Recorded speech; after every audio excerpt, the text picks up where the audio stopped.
Hi යාළුවනේ කොහොමද ඔයාලට? ඉතින් මං අද ආවේ තවත් ලස්සන වීඩියෝ එකක් අරගෙන.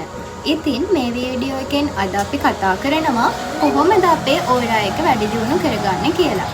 ඉතින් ඕරා එක කියන්නේ මොකක්ද? ඕරා එක කියන්නේ ඔයාගෙත් මගෙත් සත්තුන්ගෙත් සමහර වෙලාවට ශාකවලත් රැස් වලල්ලක් තියෙනවා. මොකද අපි ජීවත් වෙන හුස්ම ගන්න ජීවීන්නේ.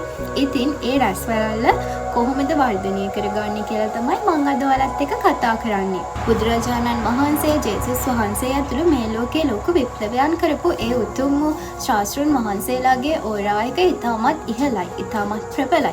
ඒ වගේම අපේ ලෝකයේ ජීවත් වෙන ඇතම් ආධ්‍යාත්මික නායකයින් ඇතුළු බොහෝ දෙනෙක් ඉන්නවා.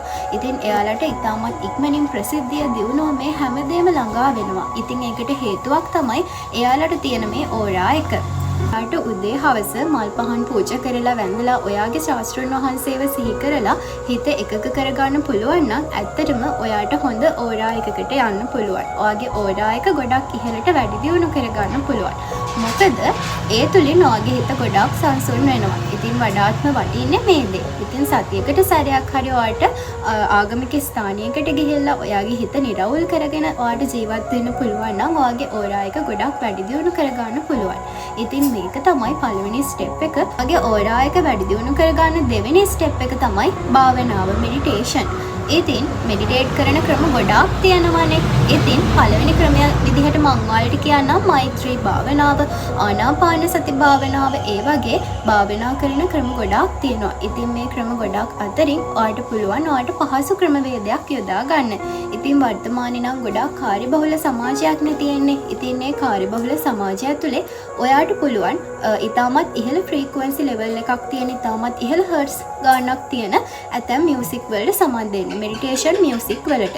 ඉතින් මේ මෙඩිටේෂන් මියුසික් වලට පුළුවන් ඔයාගේ හිත සංසුන් කරන්න, හිත එකක කරන්න. ඉතින් ඔයාට පුළුවන් නම් ඔයාගේ හිත එකක කරගන්න ඔයාගේ ඕරා එක ඉතාමත් ඉහළ මට්ටමකට වැඩි දියුණු කරගැනීමේ හැකියාවක් තියෙනවා. YouTube එකේ ගත්තාම ගොඩාක් තියෙනවා හර්ට්ස් වර්ගයේ වැඩි ඉන්ෆර්මේෂන් මේ වගේ දේවල් ඔයාලට ඇස්පියාගෙන අහන්න පුළුවන්. ඉතින් ඔයා ගොඩක් කාර්යබහුල කෙනෙක් වුණත් වැඩ ඇරිලා ඔයා නිවසට එන්නේ බස් එකේ නම් ඔයාලට පුළුවන් ඉයර්ෆෝන්ස් දෙකක් කනේ ගහගෙන ඒ අවට පරිසරයේ විඳින ගමන් ඒ වගේ හර්ට්ස් ගන්න වැඩි සංඛ්‍යාතය වැඩි මියුසික් එකකට සවන් දෙන්න. ඇත්තටම ඒකත් භාවනාවක් තමයි. ඒ වගේ දේවල් ඔයා දවසක් හරි කරලා බලන්නකො. පහවදා ඔයාලට ඇත්තටම දැනේ විශාල වෙනසක්. ඉතින් මෙඩිටේෂන් කියන දේ තුළින් අපේ ඕරා එක ගොඩක් ඉහළ මට්ටමකට ළඟා කරගන්න පුළුවන් වෙනවා. ආයක වැඩි දියුණු කරගන්න තවත් වැදගත් දෙයක් තමයි ලුණු. ඉතින් ලුණු වතුර කොහෙද තියෙන්නේ? ඇත්තටම ලුණු වතුර අපිට හම්බෙන්නේ මුහුදේ. ඉතින් ඔයාලට පුළුවන් නම් මාසෙකට සැරයක් හරි සතියකට සැරයක් හරි ගිහිල්ලා මුහුදට ගිහිල්ලා ඉතාමත් ආරක්ෂිතව ලුණු වතුරේ ස්නානය කරන්න. ඔයාගේ තියෙන ගොඩාක් නෙගටිව් එනර්ජිස් පහළට ගිහිල්ලා පොසිටිව් එනර්ජිස් උඩට එනවා. ඊට ස්නානය කරගන්න පුළුවන් නම් ඇත්තටම ඔයාගේ ඍණාත්මක එනර්ජිස් ගොඩක් අඩු වෙලා ඉතාමත් ඉහළ මට්ටමකට ඔයාගේ ඕරා එක ගොඩනගන්න පුළුවන්. ඉතින් ඔයාට මුහුදු වතුරෙන් නාන්න අමාරුයි නම් ඔයාට පුළුවන් නිවස ඇතුලේ ලුණු වතුර සහ විවිධ ඖෂධ පැලෑටි භාවිතා කරලා හොඳ ස්නානයක් ලබාගෙන හොඳට ක්ලෙන්ස් වෙන්න. ඉතින් ඒ විදිහට ලුණු වතුරෙන් හරි මුහුදු වතුරෙන් හරි ඔයා ක්ලෙන්ස් වුණා කියන්නේ ඇත්තටම ඔයාගේ නෙගටිව් එනර්ජිස් ටික අයින් වෙලා ගොඩක් ඉහළ මට්ටමකට ඔයාගේ ඕරා එක ඔයාට අරගෙන යන්න පුළුවන්. ඉතින් ඊළඟ කාරණාව තමයි සූර්ය එළිය. ඉතින් සූර්යාලෝකය නැතුව මේ පෘථිවියේ කාටවත් ජීවත් වෙන්න බෑ. ඉතින් ඔයා හොඳට හිරු එළියට නිරාවරණය වෙන්න ඕනේ. ඉතින් මේකෙන් කියන්නේ අවුවේ හිටගෙන ඉන්න කියලා නන් නෙමෙයි. ඉතින් උදෑසන සහ හවස ලාමක හිරු එළියක් එනවනේ. ඉතින් පාන්දර 6ට උදෑසන 6ට විතර ඔයා එළියට ගියොත් ඉතාමත් ලා හිරු රසක් ඔයාගේ ශරීරයට පතිත වෙනවා. ඉතින් මේ හිරු එළිය ඔයාට විඳින්න පුළුවන් නම් ඇත්තටම ඔයාගේ ඕරා එක ගොඩක් ඉහළ මට්ටමකට ළඟා කරගන්න පුළුවන්. විශේෂයෙන්ම හවස හිරු එළිය. ඉතින් උදෑසන හිරු එළියේ ඔයාගේ ශරීරයට පතිත වෙන වෙලාවට ඔයාගේ නමස්කාරය කරන්න ඒක ඉතාමත්ම වටිනවා. ඒ වගේම ඔයාට පුළුවන් නම් සන්ධ්‍යා කාලේ වුණත් ඒ හිරු එළිය තමන්ගේ ශරීරයට පතිත වෙනවා කියන්නේ ඇත්තටම ඔයාගේ ෆ්‍රීකවන්සි ලෙවල් එක සහ ඔයාගේ එනර්ජිස් ඉතාමත් ඉහළ මට්ටමකට ළඟා වෙනවා කියන එක. ඔයාගේ එළිය චන්ද්‍රයා කියන්නේ ඇත්තටම විශ්ව ආකර්ෂණ නීතියත් එක්ක ගොඩාක් බැඳුණු දෙයක් නේ. සූර්යයා සහ චන්ද්‍රයා. ඉතින් චන්ද්‍රයාගේ එළිය අපිට හැමදාම දකින්න ලැබෙන්නේ නැහැ. අමාවක කාලෙකුත් එනවා.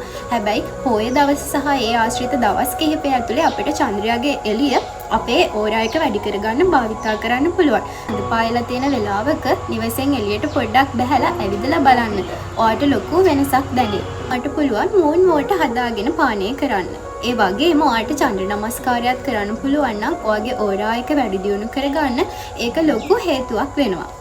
ඔයා පිනක් දහමක් යහපත් දෙයක් කරලා තවත් කෙනෙක්ට උදව් කරලා ඒ වෙලාවේ ඔයාට හිතට ඇති වෙනවනේ දෙයක් අනේ මං තවත් කෙනෙක්ට උදව් කළා ඒ වගේ මං ලොකු පිනක් කළා කියලා සිතුවිල්ලක් අන්නේ සිතුවිල්ල ඔයාගේ හිතට දැනෙන හැම මොහොතකම ඔයාගේ ඕරායක ගොඩක් වැඩි දියුණු වෙනවා.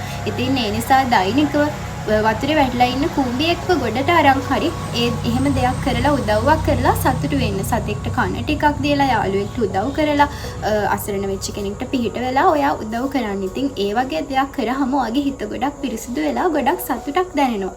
ඒ වගේම තව කෙනෙක් හොඳ දෙයක් කරාම ඒ දේ දිහාත් බලලා ඔයාට සතුටක් ඇති වෙනවා. අන්න ඒකට අපි කියන පින සහ පින අනුමෝදන් කර ගන්නවා කියන්නේ අන්න ඒ වගේ දෙයකට. ඉතින් ඒ වගේ හොඳ දෙයක් කළා ඔයාගේ හිතට ඒම සිතුවිල්ලක් දැනෙන හැම මොහොතකම ඔයාගේ ඕරායක ගොඩක් ඉහළ මට්ටමකට යනවා. ඉතින් ඔයාට දිනපතා කාට හරි උදව් කරලා මේ වගේ හිතට ඒ සතුට ළඟා කරගෙන ඒ කාරුණිකත්වයේ ළඟා කරගෙන ඔයාට පුළුවන් ඔයාගේ ඕරායක ගොඩක් ඉහළ මට්ටමකට ළඟා කරගන්න. ඉන්න ඕරායක වැඩි දියුණු කරන්න තවත් හේතුවක් තමයි අපි පරිසරයේ සතා සිව්පාවත් සමග ඉන්න එක. ඉතින් සමහර අය ඉන්නවා ගොඩක් සතුන්ට හිංසා කරනවා. සමහර අය ඉන්නවා සතුන්ට ගොඩක් හිංසා කරනවා, කරදර කරනවා, ගහනවා. ඉතින් මේ වගේ අයගේ ඕරායක කොච්චර පහළ මට්ටමකද තියෙනවද ඇත්තේ. ඉතින් ඔයාලව අල්ලගෙන වඩාගෙන සුරතල් නුගුරුවත් කමක් නැහැ. අඩුම තරමේ එයාලට හිංසා පීඩා නොකර ඉන්න.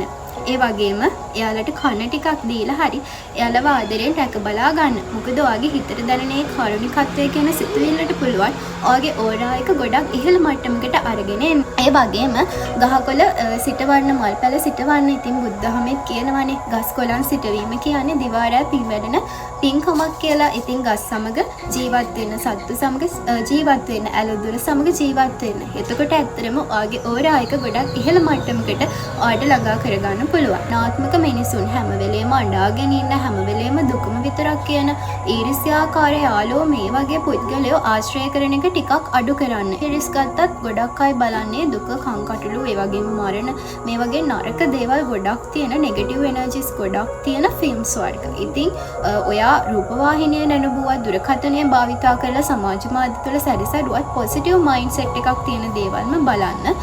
අර වගේ දේවල් වලට යමු වුණොත් ඇත්තටම ඔයාගේ ලයිෆ් එකේ ඔයාගේ ඕරායක ඔයාගේ සිතුවිලි හැම දෙයක්ම ගොඩක් පල්ලෙහාට වැටෙනවා. ඉතින් ඒ නිසා සමාජ මාධ්‍ය සහ රූපවාහිනිය ඔස්සේ ඔයා යම්කිසි දෙයක් බලනවා නම් අනිවාර්යයෙන්ම ඔයා හොඳට මතක තියාගන්න. ඒ වගේ නරක නපුරු ඍණාත්මක සිතුවිලි තියෙන දේවල් නම් බලන්න එපා. ඔයාගේ ඕරායක වැඩි කරන තවත් දෙයක් කියන්නද? මේක නම් ඔයාලා හිතන්නේ නැහැ. හොඳට වතුර පානය කරන්න ඕනේ. ඒ වගේම ඔයා කන ආහාර පානවල ඇත්තටම ශාකමය දේවල් ගොඩක් අන්තර්ගතයි නම් ඒකත් ලොකු හේතුවක් වෙනවා. ඉතින් මම ඔයාලට කියන්නේ නෑ ඔයාලා නිර්මාංශ වෙන්න කියලා. මොකද එහෙම කියන්න බැහැනේ. අපේ සමාජය තුළ සහ ඇත්තටම ගත්තොත් අපේ සිරුරට ඇතම් ප්‍රෝටීන් වර්ග දේවල් ඕනේ. ඉතින් ඒ නිසා මම නිර්මාංශ වෙන්න කියලා කියන්නේ නැහැ. විශේෂයෙන්ම කිව්වොත් මමත් නිර්මාංශ කෙනෙක් නෙවෙයි. හැබැයි ඔයාට පුළුවන් නම් නිර්මාංශ වෙලා ටිකක් ශාක සහිත දේවල් ශාක ඒ වගේ ඔයාට තේරෙනවනේ අපේ විශ්ව ශක්තිය ගොඩාක් ඇති වෙලා තියෙනවා පළතුරු වල, එළවලු වල, ජලය මේ කියන දේවල් ඇතුලේ. ඉතින් මේ දේවල් ඔයාට ආහාරයට අරගෙන ඒ එනර්ජි එක ලබා ගන්නත් පුළුවන්. ඉතින් මම අද ඔයාලත් එක්ක කතා කරේ කොහොමද අපේ ඕරායක වැඩි දියුණු කරගන්නේ කියලා. ඉතින් තවත් මේ වගේ ලස්සන වීඩියෝ එකකින් අපි ආයෙත් හමු වෙමු. ගිහින් එන්නම්. සුබ දවසක්. බයි.